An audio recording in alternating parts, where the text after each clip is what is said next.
안녕하세요. ABN 곽사옥입니다. 오늘 이야기는 우리 가인의 도주에 대해서 얘기를 좀 해보죠.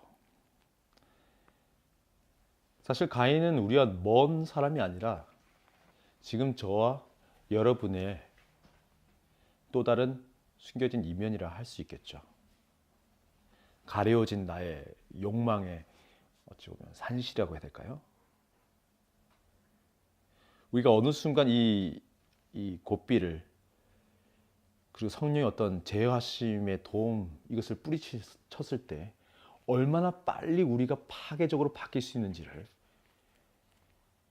보여주는 한 단면이라고 생각합니다.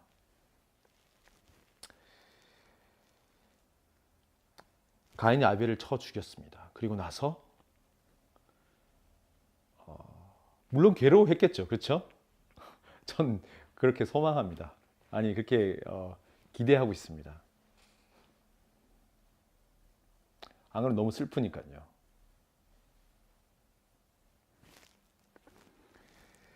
어찌 보면 막상 동생을 죽이고 이렇게 죽였다기보다는 혼내주고 좀 화가 나서 그걸 제지 못했을 텐데 일어나지 않는 아우를 보면서 두려웠겠죠. 어쨌든 묻었습니다. 땅에 묻었습니다. 묻고 태연 자각하려고 했겠지만 쉽지는 않았겠죠. 첫 살인이었으니까.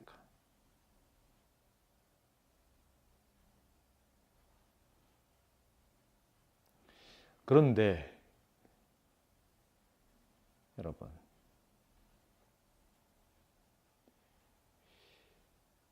우리의 바람과는 달리 생각보다 죄는 굉장히 처절할 정도로 잔인합니다. 죄가 사람을 어떻게 쉽게 이렇게 파괴할 수 있는지는 말 그대로 미스테리죠. 아버지께서 아마 경악하셨겠죠. 아버지는 이 사람의 결정에 개입을 하시기도 하시지만 많은 경우는 스스로가 만들어가는 그 운명의 길을 존중하십니다.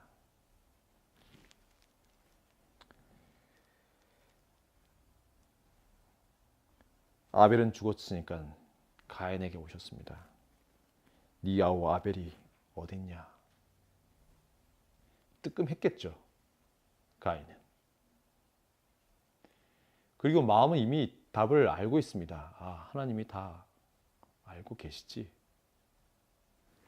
근데 가인이 뭐라고 얘기합니까? 모르겠는데요. 몰라요.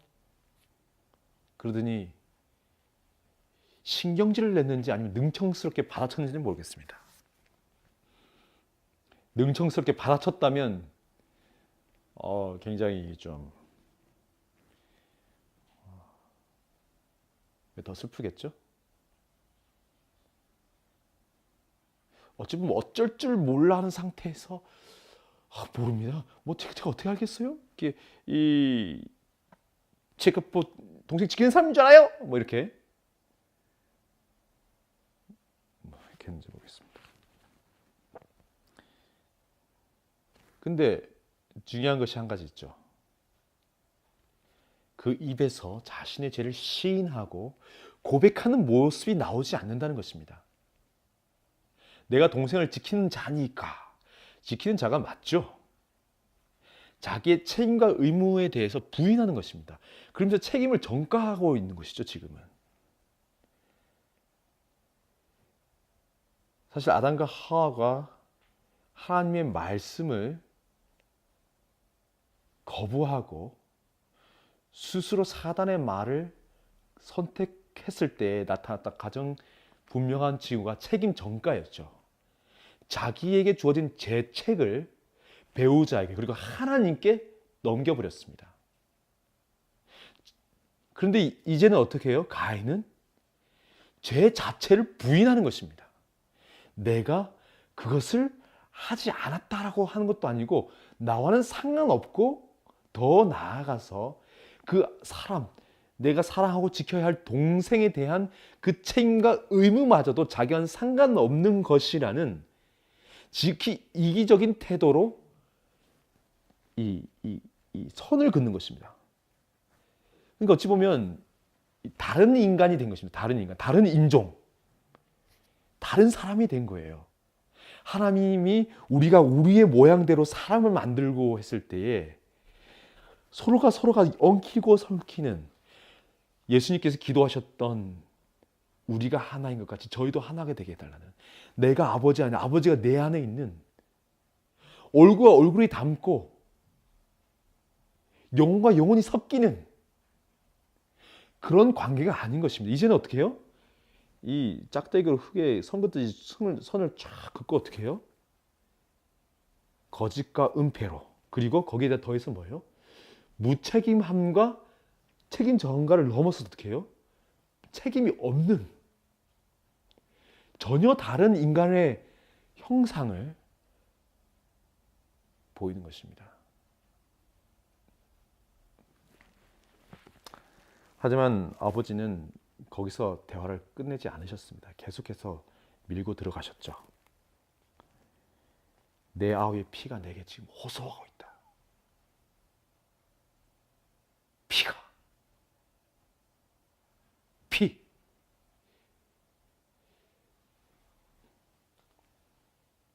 가인의 얼굴이 새파랗게 질렸겠죠. 피라는 말을 들었을 때.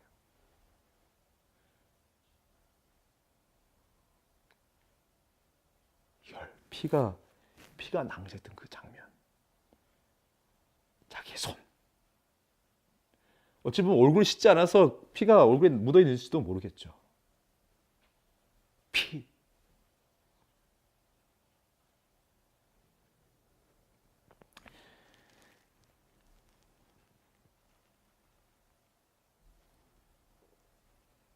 말씀을 계속 이어갑니다. 땅이 그 입을 벌려 내 손에서부터 내 아우의 피를 받았은즉 내가 땅에서 저주를 받으리니 내가 밭 갈아도 땅이 다시는 그 혈을 내게 주지 아니할 것이요 너는 땅에서 피하면 유리하는 자가 되리라. 가인이 여호와께 가로되 내 죄벌이 너무 중하게 견딜 수 없나이다. 참 이게 어찌 보면 어처구니 없이 느껴질 수 있을 것입니다.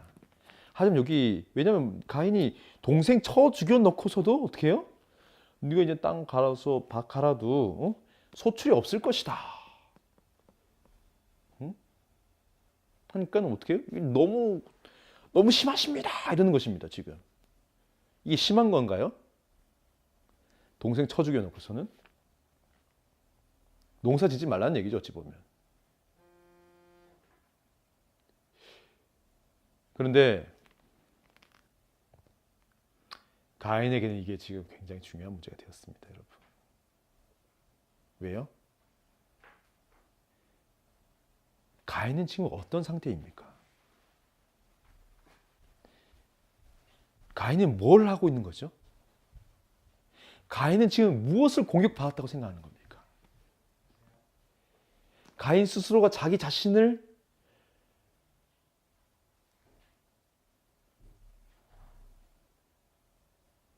여러분, 가인이 자기 자신을 지금 어떻게 생각하고 있나요?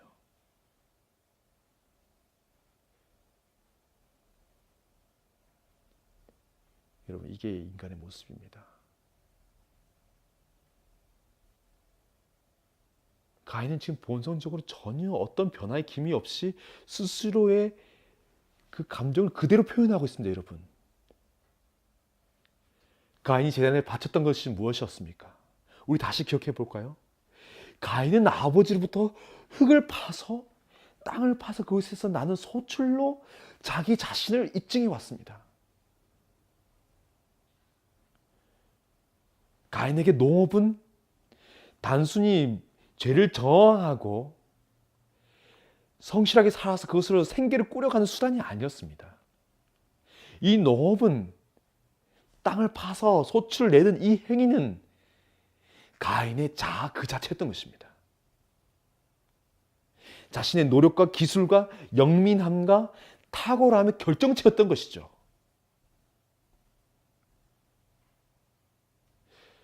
어찌 보면 우리가 생각하는 것처럼 이 당시의 사람들은 미개하지 않았죠. 고도로 지식과 지혜가 그리고 능력이 출중했을 것입니다. 이 생명을 기르고 키워내는 그 놀라운 이 작업에 인간의 이 거의 파괴되지 않는 능력이 집중됐다고 생각해 보십시오. 아름다움과 그 장엄함과 막까지. 아마 가인은 아주 까탈스러운 입맛을 소유한 사람인지도 모르겠습니다. 그런데 뭐예요? 이 땅으로부터 솟아나던 자기의 이 힘의 능력의 산물들이 더 이상 존재할 수 없다는 그 이야기. 자신의 평생의 공덕이 집중된 이 나의 자아의 투영이 순식간에 거둬져 버린 것입니다. 결국 뭐가 없어진 거예요? 자아를 확장하는 내 자아가 표현되고 확장됐던 그 모판이 없어진 것입니다.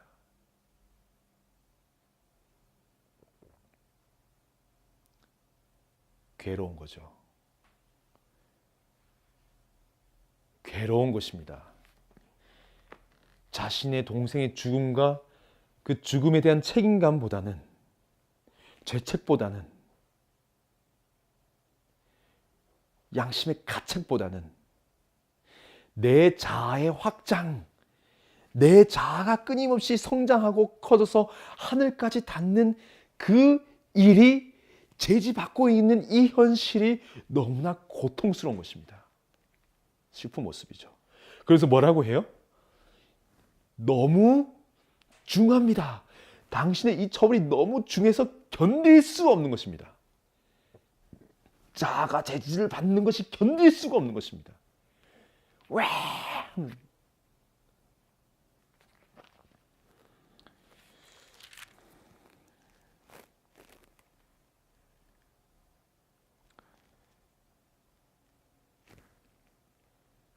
여러분,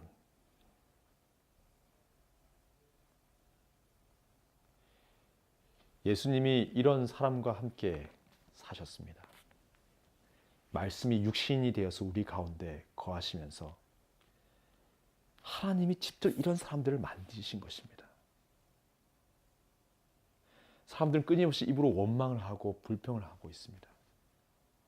내게 이르는 병, 가난, 파괴,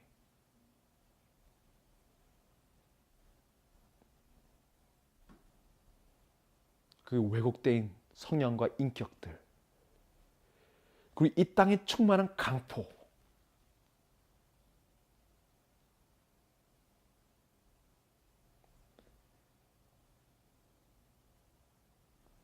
그래서 또 보셨죠. 전혀 이러한 고통과 고난에서 무책임한 듯이 살아가는 사람들, 살인자들,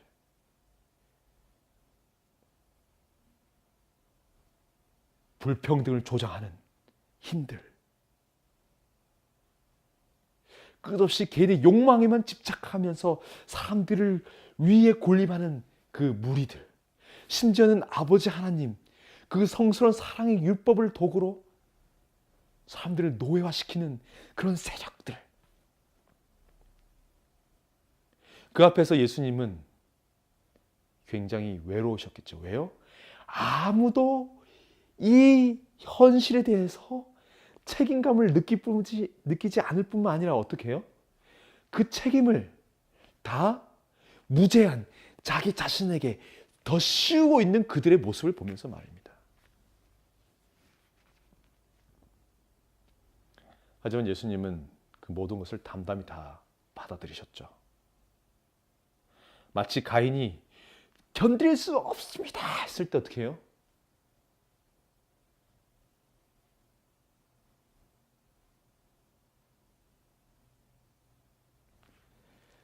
예수님 기도하셨습니다. 아버지여, 할 수만 있다면 이 잔을 내게서 치워주십시오. 하지만 당신의 뜻이거든.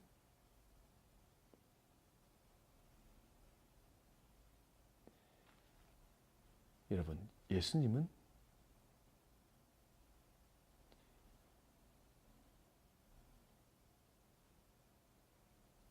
그것을 받으신 것입니다. 아무도 책임지기 싫어하는, 내가 해놓고서도, 내가 태연장악하게 저질러 놓고서도 모른 채 하고 부당하게 느끼고 가혹하다 하나님께 손가락질하면서 지기 싫어하는 그 죄의 짐을, 죄값을 홀로 다 가져가신 것입니다. 다 마시셨죠. 그런데도 예수님 십자가 밑에 서는 사람들은 외쳤습니다. 불평했습니다. 고개를 흔들었습니다. 그때 예수님께서 말씀하셨습니다. 아버지여, 저들의 죄를 용서하여 주옵소서. 저들이 지금 뭘 하는지 도무지 알지 못하나이다. 사실 예수께서는 어쩌면 이 자리에 똑같이 서 계셨겠죠. 가인이 고개를 흔들면서 이 죄값이, 제 책이, 이 죄벌이 너무 중해서 견딜 수 없습니다 하고 울부짖는 그 가인의 이 반응을 보면서 예수님은 그렇겠죠. 속으로, 그래, 내가 가져갈게. 그러니 넌 살아라.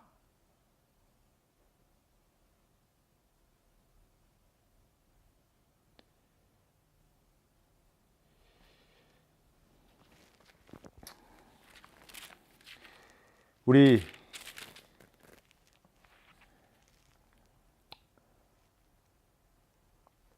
아버지를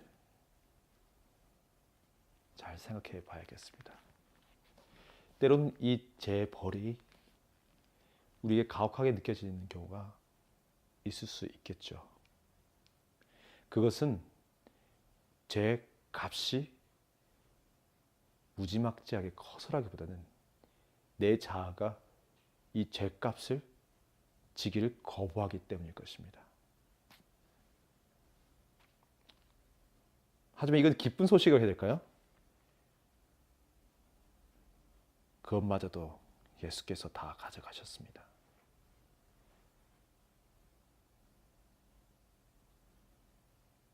살리려고 준 죄벌인데도 우리는 그걸 거부하죠.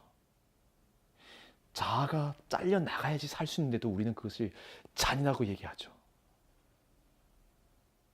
하지만 그 고통, 내가 지기 싫어하는 마땅히 져야 할 그 죄짐마저도 예수는 그것이 내 것이라고 얘기를 하십니다. 오늘 우리는 이 가인의 모습, 그리고 이 가인을 바라보면서 행하신 아버지의 모습, 그리고 그 곁에서 이 모든 것을 묵묵히 지켜보셨던 예수님, 이 상황 속에서 우리도 스스로를 좀 돌아보았으면 좋겠습니다. 빠져나가야 되니까요. 아버지, 우리가 제가 지기 싫은 이 죄책, 죄값, 죄벌,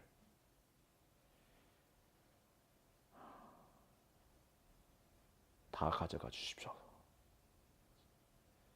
다 가져가시고 저희를 좀 살려 주시옵소서.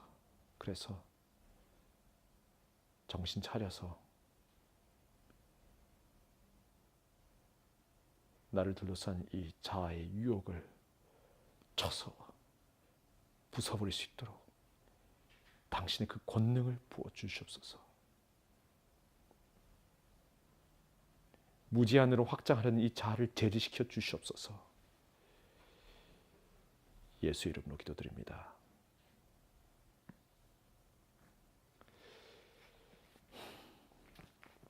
함께 예수께로